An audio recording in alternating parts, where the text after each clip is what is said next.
Hi guys, I hope you're all doing well. It's Carly here, and for my video today I'm going a bit off topic from YA, so I hope my fellow bookish Brits don't mind.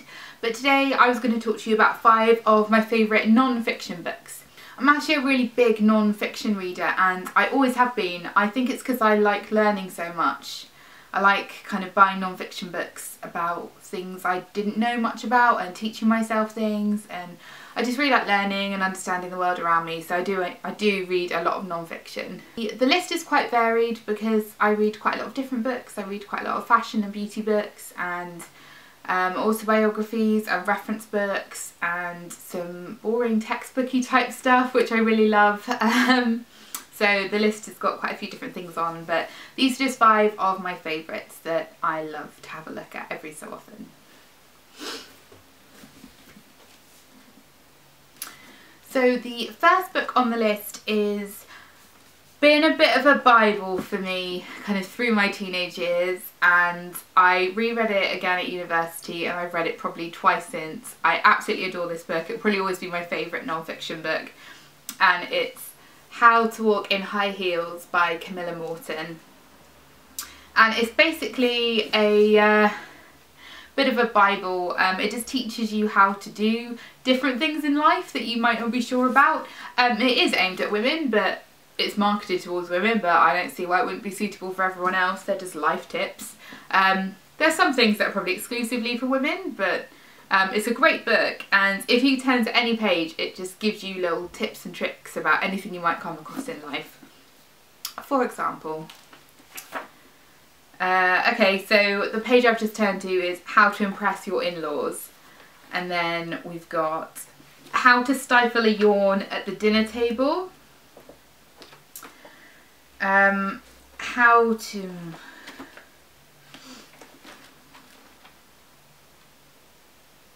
How to Bleed a Radiator, How to Mow the Lawn if you've got hay fever.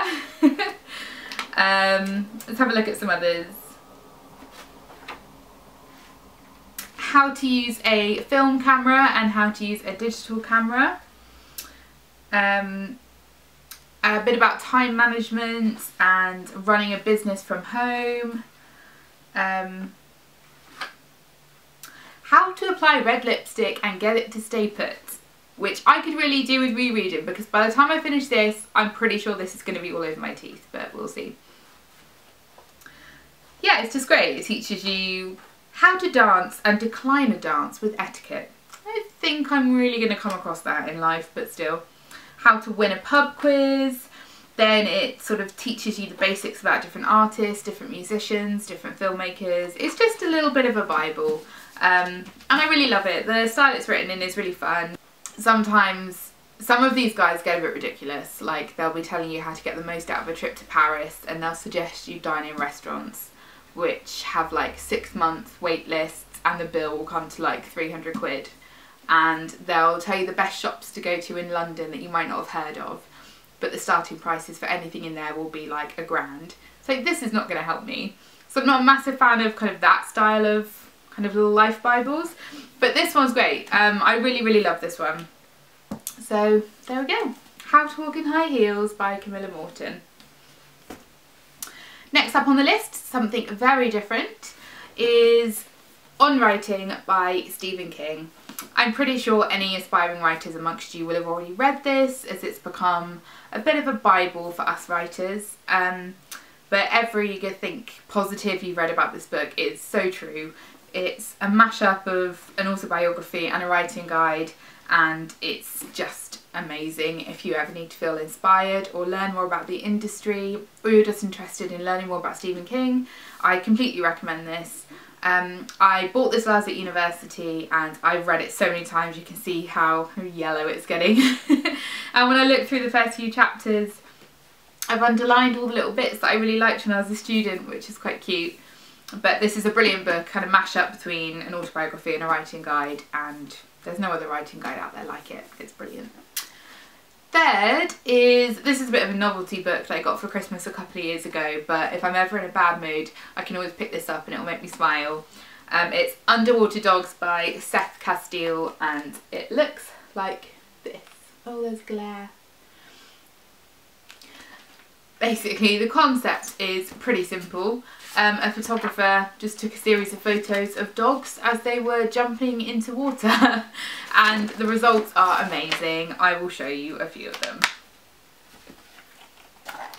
Like, there we go. Underwater dog face. Check out this one. Look at his face. Here's an English bulldog. And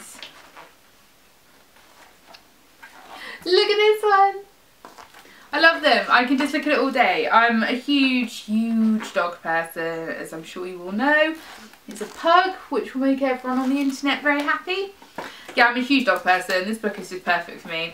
My mum bought it for me for Christmas and yeah, it's great. Fourth is another biography of sorts. You've probably heard me talk about him a lot on Twitter because I love him and he's one of my biggest inspirations, so I tend to just talk about him a lot, and it's Lynch on Lynch. So it's a book all about David Lynch, who, if you don't know, is a director, producer, musician, a bit of everything, but basically a director and writer. He directed things like The Elephant Man, Twin Peaks, Lost Highway, Mulholland Drive, Eraserhead. He's kind of known as an edgy director. He does a lot of surrealism and I absolutely love his work. I remember the first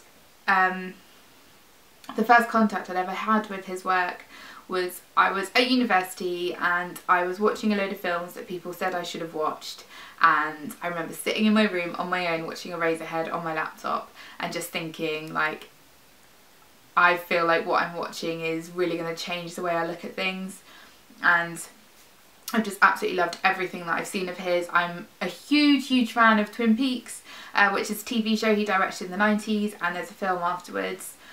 I love him. So I love reading about him. He's the most fascinating person. And this book is brilliant. It's the best book I've read on him. The whole book, you can see it's quite chunky. It takes the form of just one long, huge interview. And it's all about his childhood, his family, his teenage years, how he got into filmmaking. Then it focuses on each of his films and projects and TV shows. It's just fantastic. If you're a fan of David Lynch or you're a fan of film and TV, then I absolutely recommend this. That is Lynch on Lynch, which is edited by Chris Wadley. And last up, something which is a little bit different again. This book is Alexander McQueen, Genius of a Generation, and it's an absolutely gorgeous book by Kristen Knox, all about the late Alexander McQueen and all about his fashion line. This book is absolutely incredible. I got it a couple of years ago for Christmas again. My mum buys me good books for Christmas. And it just follows his journey from when he was a student and he was first starting out right up until his last collection. And the photos are absolutely gorgeous. I will just find a few to show you.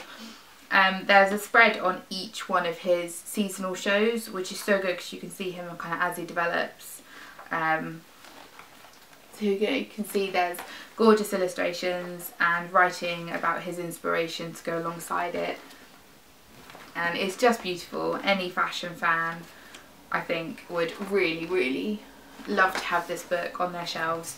It's so nice just to pull down and have a look at when I'm kind of lacking a bit of inspiration or just want something pretty to look at. And it's such a lovely book. The photos are stunning, and I am a big fashion fan, so it's really nice to actually kind of have a book, because I think most of the stuff I read about fashion, I don't buy too many magazines, so it's almost all online. So it's really nice to actually have like a physical book to hold that's all about fashion. I've got a couple of others. I've got kind of a British history of fashion and a book on Vivienne Westwood and a few others, but the Alexander McQueen one's definitely my favourite. So there we go. That was my top 5 non-fiction books. So I want to know from you guys, do you read a lot of non-fiction? What's your favourite kind of non-fiction to read? What books can you recommend to me? Let me know in the comments, and I will see you guys soon in a couple of weeks when I do my next video. Okay, bye!